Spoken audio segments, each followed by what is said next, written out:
All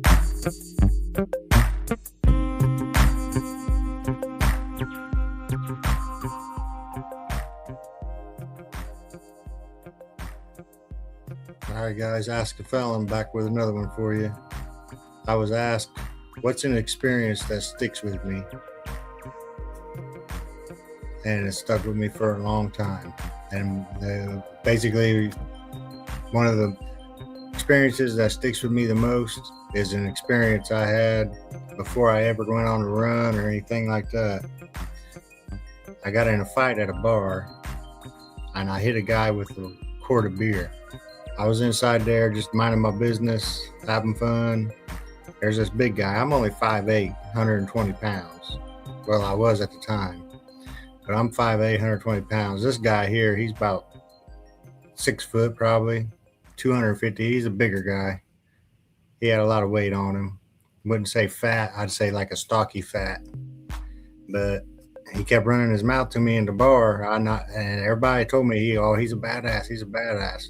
So me being littler, buzzed, I grabbed a quart of beer to go because he followed me around. He followed me to the bathroom. He was following me around, telling me when we get outside, he's beating my ass, blah, blah, blah. So I get a quart of beer to go. I go outside in the parking lot. He surrounds me with a bunch of people. I'm cornered, so what can I do? I ended up hitting him with a quart of beer, busting him in the face. Cops come, I take off running for a while. I'm buzzed, so I ain't getting very far. Cops grab me, take me in. Ain't nothing wrong with my face. My face is fine. Didn't get it. He didn't touch me. I hit him, and that was the end of it. Well, I get to jail, and I'm drunk. I done did opium that night and everything. I'm drunk, high. I'm in the drunk tank. I guess I'm calling people names that I shouldn't be calling them, and the COs, one of them, I couldn't stand him. He was a redheaded guard named Thomas. He was an asshole, and he kept asking me something, why I did it. I guess that even the guards knew who this dude was. Well, he keeps me handcuffed the whole time because I'm so belligerent. They don't even unhandcuff me. They put me in the infirmary, handcuffed. And he opens the door as I'm in there yelling because I flooded the toilets. They got me in there handcuffed, so I'm with my hands behind my back, flushing the toilet, stuffed my blanket down in it, flooded the whole first floor. Well, he was pissed off about me flooding that floor. So he comes in there, and you got to remember, I'm handcuffed still. My hands are still behind my back. He slams my head up against the wall. The walls in there is all concrete.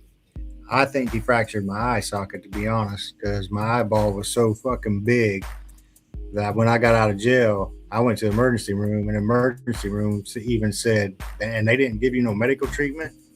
Well, I woke up the next day after he did that, still in handcuffs. They left me handcuffed all night because I flooded the first floor, and I guess I was calling people names. I get up. I finally get up to the blocks. Everybody in the blocks is like, man, you need to call Channel 8 News. You need to call Channel 8 News. That's bullshit, blah, blah, blah. The dude kept coming in there. The CO kept coming in there. Even once I got moved upstairs, coming in there and was like, why are you lying and saying I hit you? Why are you lying and saying that I slammed your head? I said, you did, man. Whatever, it is what it is. Well, eventually I wind up getting out of jail. I go home. My people see me and they're like, oh, hell no, we're filing a report. I was like, I don't want to do nothing because I'm on probation and they're going to put me back in jail, blah, blah, blah. Well, I go to the hospital. I file the report. I'm at the hospital and they ask me what happened to my eye. And I'm like, well, guard at the jail did it. I'm sitting there in the waiting room probably 10, 15 minutes after I told them that. Here comes the nurse from the jail. She worked at the jail and she was a nurse at this hospital. She comes in there and she tells me, you want to change your story? I said, what do you mean? She's like, do you want to change your story? I was there that night that happened, and you came in looking like that. I said, you wasn't there that night. I came in at like 3 o'clock in the morning. You wasn't there. Now I'm even more scared. I'm like, yeah, what's going on? I don't want to do this. They're about to have the cops come up here and fuck with me more. Well, I told her I'm not changing my story. She leaves. My dad says, we're calling the state police. Since it was county that did it to you, we're going to call the state police out here and we're filing a report.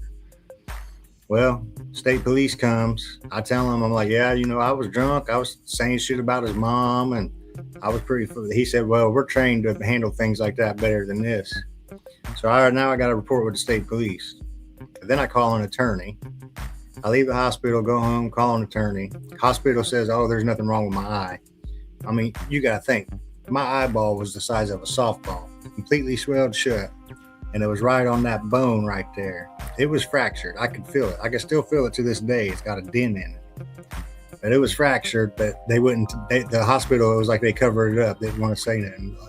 So with the nurse being the same one that worked at the jail, and then she works at the hospital I go to, here I am. I'm like, man, this ain't gonna be good. They're gonna fuck with me big time. Sure enough, after we file that report with the police, the state police, I go home, I contact an attorney. All the attorneys in town wouldn't take it. They said, oh, what's going to happen is they're going to say, it's going to be a jury of all women, and they're going to say you should have never been in jail in the first place. For one, they should have never left me handcuffed all night. I don't care what I was doing. I'm pretty sure that's a violation right there. But anyway, I call a lawyer. Finally, I find one in another city that says he'd take it. He was like, a matter of fact, what county are you in? He's like, you need to go up there and file a complaint at the jail. So I go up there and I talk to the jail commander. He takes me in there. He tells my dad, you can't come in with him. He takes me in his room, and he's got a TV set up on this monitor on a stand, like when in school. When the school wheels in a TV on like a dolly, he had that sitting up in front. And he was like, I got the video from that night. He's like, are you sure you don't want to change your story? Because if you don't change your story, we can file charges on you for making a false report. So I ain't got to change my story. What do you mean you can file for a false report? If you got it on camera, then let's see it. He was like, no, I'm not going to do that. I'm not going to show that to you. So I'm like, you know what? All right. He gives me a paper to fill out for a formal complaint. He asked me which officers it was. I go up and I point on the wall there's a big wall. He got a wall with all the guards' pictures on it. I told him, I said it was Thomas and it was Warner. He was like, no, you sure you don't want to change your story? I got the video. I said, well, then show me the video if you got the video. He tells me no. He gives me the paper to fill out. I said, all right, I'm going to take this to my attorney before I fill this out. I need to talk to my attorney about this. So I call my attorney back. I tell him what's said and what he did. And he was like, nope, he violated your First Amendment rights. So by law, it was either First Amendment, Third Amendment, something. He was like, by law, he has to show you that video. If he has you on video, he has to show you that video if you asked him. I said, well, he told me he wasn't going to do that. And then I said, he also told me that they could file charges on me. I said, I'm kind of getting scared about this, man. I don't want to end up back in jail over this. He was like, nope, I'm calling right now, and I'm calling the prosecutor or somebody. He's calling somebody in my town and telling them that I've been threatened with retaliation. He was like, when he told you he could file charges on you, that's threatening you with retaliation. So he calls, does this thing. A couple of days go by. I start noticing I'm laying on my couch, and I live on a busy street, and I see spotlights. It looks like spotlights hitting my house. I'm like, what the hell is that? I get up, I go out there, and it's a sheriff. Never had counties around in my area ever. County cops was never, ever going up and down this road. City cops, I see them all day. Never seen county cops.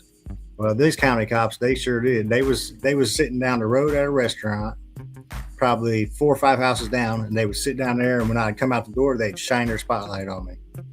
They didn't pull up and ask me nothing. They didn't pull up and say nothing. It was more like an intimidation thing. Like, we know where you live. We know where you're at. So they'd shine that spotlight on me. Well, next time it'd be from the restaurant. Next time it'd be, there's a street. My street was a T. I lived right here where the T was. So when they come out, they was facing my house directly. They'd stop right there and shine their spotlight. And remember, there was never no county cops around my area. So next thing you know, I go in there and I grab my phone. I start recording it. As I'm holding my phone up, recording it, when they got their spotlight on me, they hurry up and fly away. That went on for probably a week.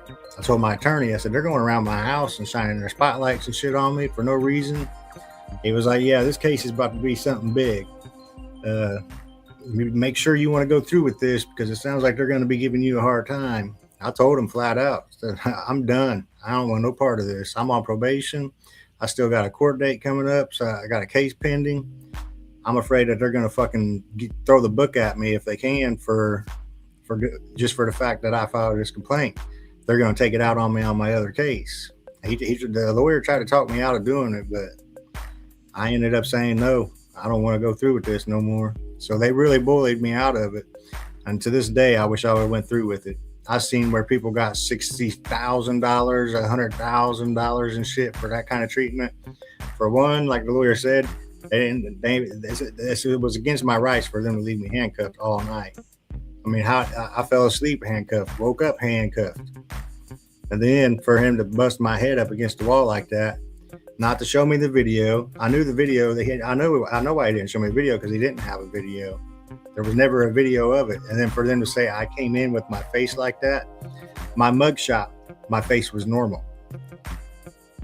You know, I even told the state cop, I said, you know, they're trying to say that I came in there like that. I said, but if you look at my mugshot, my face was normal. I didn't come in there like that. So why are they even lying about that, saying I came in with my face busted up? My face didn't get busted up. I busted that guy in his face, and I guess it almost ripped his nose off. Because when I woke up the next day and I went up there to get booked in upstairs, I asked them what my charges was, and they told me class C felony, assault with serious injury or some shit. I was like, man, busted face, charged with a serious felony.